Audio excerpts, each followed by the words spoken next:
ഇതിനകത്ത് എന്തോ ഒരു മാരകമായ വിഷമാണ് കലക്കി വെച്ചേക്കുന്നതെന്ന്. ഇപ്പോഴത്തെ പേരൻസിൻ്റെ അടുത്ത് എനിക്ക് പറയാനുള്ളത്, നിങ്ങളുടെ മക്കൾ ജിമ്മിൽ പോകുന്നുണ്ടെങ്കിൽ അവർക്ക് വേണ്ടത് എന്താണെന്ന് വെച്ച് കഴിഞ്ഞാൽ അവർക്ക് പ്രോപ്പർ പ്രോട്ടീൻ ഡയറ്റാണ്. അതായത് അവർ കഴിക്കുന്ന എല്ലാ ഭക്ഷണത്തിലും ഏറ്റവും കൂടുതൽ ആഡ് ചെയ്യേണ്ടത് പ്രോട്ടീനാണ്.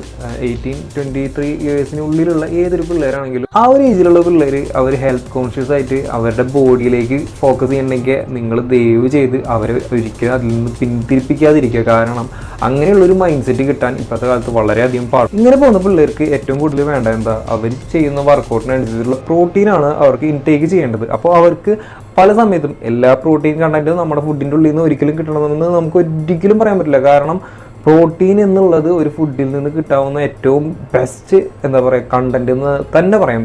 അപ്പോൾ അതുകൊണ്ട് തന്നെ ഒരു ദിവസം നമുക്ക് എപ്പോഴും ചിക്കനും മട്ടനും ബീഫും മുട്ട ഇതൊന്നും നമുക്ക് എല്ലാ ടൈമും കൺസ്യൂം ചെയ്യാൻ പറ്റില്ല. കാരണം ഒരു ദിവസം പ്രോട്ടീൻ ഗോൾ കംപ്ലീറ്റ് ചെയ്യണമെങ്കിൽ തന്നെ ഒരുപാട് പാടാണ്.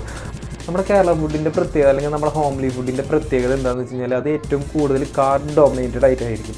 അതായത് കാർബ്സ് ആയിരിക്കും ഏറ്റവും കൂടുതൽ. അതായത് ചോറ്, കറികളിൽ തന്നെ പരിപ്പ്, പയർ, കടല അതൊക്കെയും കൂടുതൽ. ഈ പരിപ്പ്, കടല അതിലൊന്നും പ്രോട്ടീൻ ഇല്ല എന്നല്ല, അതൊക്കെ സെക്കൻഡ് ക്ലാസ് പ്രോട്ടീനുകൾ മാത്രമാണ്. അതായത് ഫസ്റ്റ് ക്ലാസ് പ്രോട്ടീൻ എന്ന് ഉദ്ദേശിക്കുന്നത് മുട്ട, ചിക്കൻ, ബീഫ് അതേപോലുള്ള ഹൈ ക്വാളിറ്റി ഫുഡിനെയാണ് നമ്മൾ ഫസ്റ്റ് ക്ലാസ് ക്വാളിറ്റി പ്രോട്ടീൻ എന്ന് പറയുന്നത്.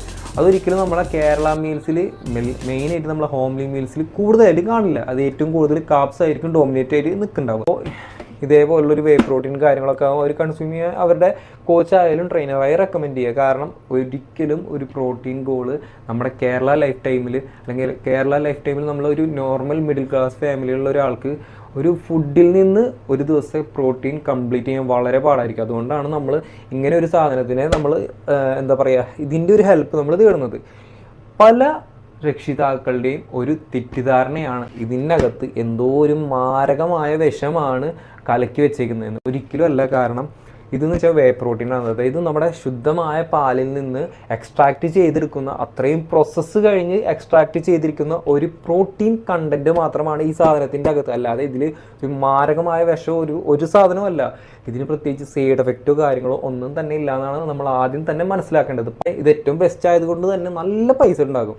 ഇപ്പോൾ നമ്മുടെ വീട്ടിലായാലും തന്നെ നമ്മുടെ വീട്ടിലെ അമ്മമാർ പറയും ബൂസ്റ്റ് കുടിക്കുക, ഹോർലിക്സ് കുടിക്കുക, അതൊക്കെയാണ് ശരീരത്തിന് നല്ലത്. ഇതൊക്കെ വിഷാട്ടാന്ന് പറഞ്ഞിട്ട് വലിച്ചെറിയാൻ നിൽക്കുന്ന ആൾക്കാരുണ്ടാവും. ഒരിക്കലും ചെയ്യരുതിട്ടല്ല. നമ്മുടെ ശരീരത്തിന് ആവശ്യമായ പ്രോട്ടീൻ നമ്മളെ ഫുഡിൽ നിന്ന് കിട്ടാതെ വരുന്ന ഒരവസ്ഥ വരുമ്പോൾ മാത്രമാണ് നമ്മൾ ഈ ഒരു സംഭവം എക്സ്ട്രാക്ട് അല്ലെങ്കിൽ ഈ ഒരു സംഭവത്തിൻ്റെ സഹായം നമ്മൾ തേടുന്നത്. അതുകൊണ്ടാണ് പറയുന്നത് കായ് ഉണ്ടെങ്കിൽ അവർക്ക് മേടിച്ചു കൊടുക്കുക, ഇല്ലേ കായ് ഇല്ല അവരോട് പണിക്ക് പോയിട്ട് മേടിക്കാൻ പറയുക. കാരണം ഒരു ബോഡി ബിൽഡിങ് അല്ലെങ്കിൽ ബോഡി മെയിൻറ്റെയിൻ ചെയ്യണമെങ്കിൽ ഏറ്റവും കൂടുതൽ വേണ്ടത് പ്രോട്ടീനാണ്.